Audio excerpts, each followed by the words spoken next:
Selamat sore semuanya. Assalamualaikum warahmatullahi wabarakatuh. Berjumpa dengan saya Irma Nurmala Dewi. Saya sebagai dosen Universitas Bina Bangsa. Saya biasa mengajar di Fakultas Ekonomi dan Bisnis, Ilmu Komputer, kemudian Sistem Informasi, dan juga Fakultas Teknik. Baik, di sini saya akan menyampaikan bagaimana sih strategi pembelajaran dan juga motivasi belajar untuk mahasiswa-mahasiswi agar lebih semangat lagi ya dalam belajar, apalagi sekarang ini masih pandemi. Mungkin akan menuju ke endemi ya, tapi masih pandemi, masih dibatasi berkerumun, berkumpul, dan juga jumlah siswa di kelas untuk belajar. Baik, banyak pertanyaan nih, bagaimana strategi pembelajaran dan motivasi belajar itu agar lebih semangat gitu ya, agar lebih powerful, agar lebih spirit, agar lebih positif gitu. Kadang ada dari sebagian mahasiswa-mahasiswi juga kalau misalkan melihat dari mata kuliahnya, melihat dari pengampunya, mereka udah, ya dosen ini, ya pengampu ini, mereka udah nggak semangat, nggak ada motivasi gitu. Jadi di sini ada beberapa strategi atau motivasi agar mereka lebih semangat lagi untuk belajar. Oke, di sini saya mulai strategi pembelajaran dan motivasi belajar. Bagaimana sih mahasiswa itu agar lebih semangat lagi gitu ya. Pertama, strategi pembelajaran ini pertama dimulai dari kita sebagai dosen atau pengampu mata kuliah itu sendiri ya. Apakah kita telah memahami apa sih mata pelajaran yang kita ampu yang akan kita sampaikan kepada mahasiswa agar mahasiswa itu tidak menjadi boring atau bosan mendengarkan ceramah atau celotehan kita di depan gitu ya. Bukan sekedar kita hanya menyampaikan materi aja, tapi ada setidaknya yang dimasukkan ke pemikiran atau ide-ide tertentu untuk mereka begitu. Oke, di sini strategi sendiri yaitu adalah cara bagaimana kita memiliki satu teknik untuk menyampaikan mata kuliah kita ini agar lebih menarik gitu ya, agar mereka ini nggak bosan, agar mereka ini nggak bad mood, agar mereka ini nggak nggak leye-leye apa ya, maksudnya leye-leye itu nggak bermalas-malasan duduk di kursi mereka mendengarkan kita yang berceloteh di depan dan pada akhirnya mereka nggak paham apa yang kita sampaikan gitu ya. Jadi kita harus memiliki strategi tertentu agar mereka lebih semangat lagi gitu. Kenapa sih strategi pembelajaran ini penting gitu ya? Eh, Pertama, kalau misalkan kita nggak paham nih ya, nggak paham tentang apa yang harus kita sampaikan, apa yang harus kita bikin slide atau harus kita buat sebagai pedoman atau acuan kayak gitu. Akhirnya nanti kita sendiri yang akan bingung untuk menyampaikan materi tersebut atau materi yang kita ampu gitu ya.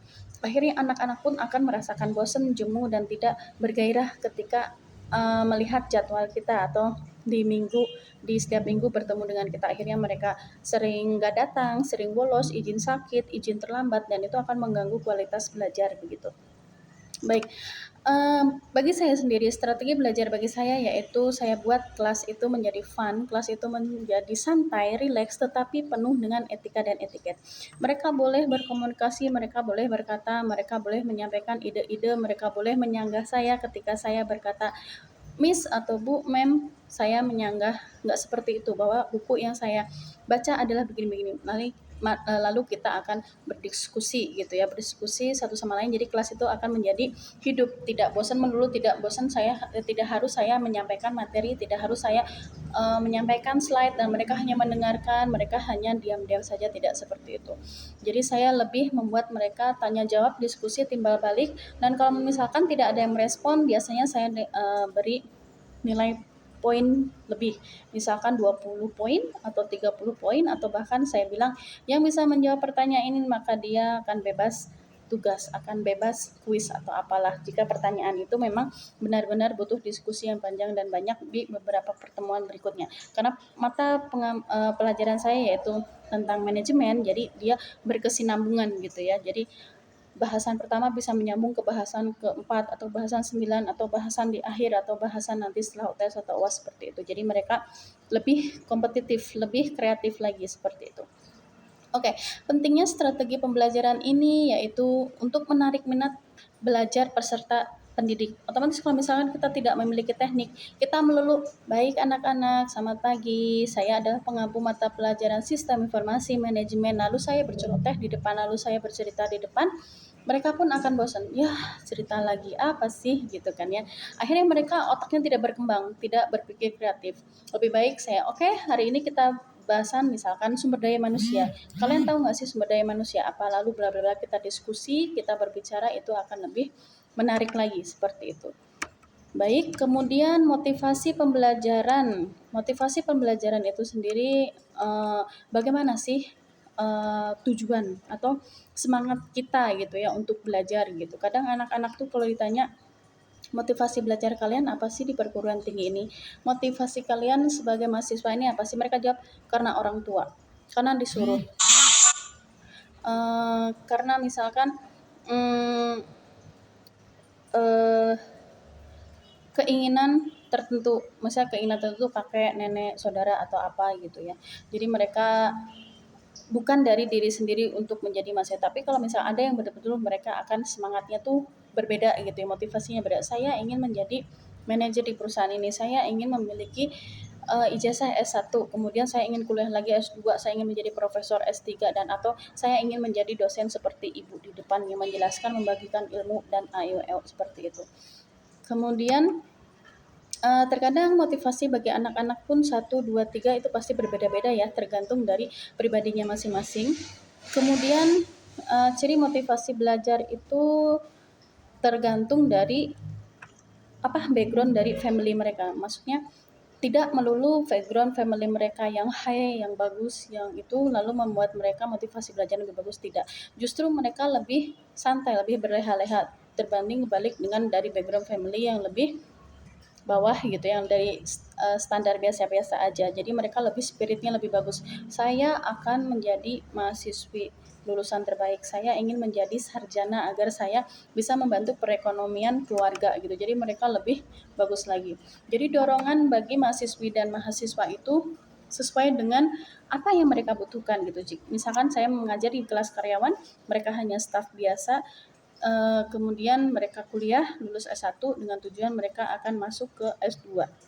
Kemudian mereka memiliki motivasi pembelajaran, saya ingin lulus S2 agar saya bisa menjadi manajer cabang misalkan, atau misalkan HRD, atau misalkan CEO-nya atau apapun itu gitu. Tetapi ketika motivasi dari background diri dia sendiri tidak ada, maka dari itu mereka akan bilang ya yang penting saya dapat ijazah aja, nggak jadi staff terus, nggak jadi operator terus seperti itu. Jadi kita bisa lihat dari pribadi masing-masing dari mereka dan juga cita-cita dia sendiri gitu. Kebanyakan kalau cita-citanya dari orang tua yang menyuruh, mereka akan santai, mereka akan malas, mereka akan tidak bersemangat gitu ya. Beda dengan cita-cita dengan diri sendiri, intinya seperti itu. Kemudian motivasi belajar, ciri-ciri mereka tuh biasanya mereka lebih energik, lebih semangat, lebih asik, lebih santai, lebih rileks, lebih menerima tugas yang diberikan oleh si sang dosen.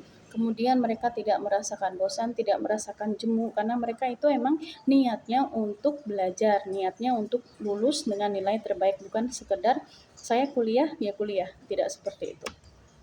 Kemudian ada kalanya mahasiswa-mahasiswi belajar di kampus itu skala motivasi dalam belajarnya itu berkurang gitu ya, mungkin entah karena mereka sudah jemu belajar, entah karena terlalu banyak tugas, entah karena mereka juga mengalami satu masalah tertentu lah dalam keluarga ataupun dalam pribadi mereka gitu.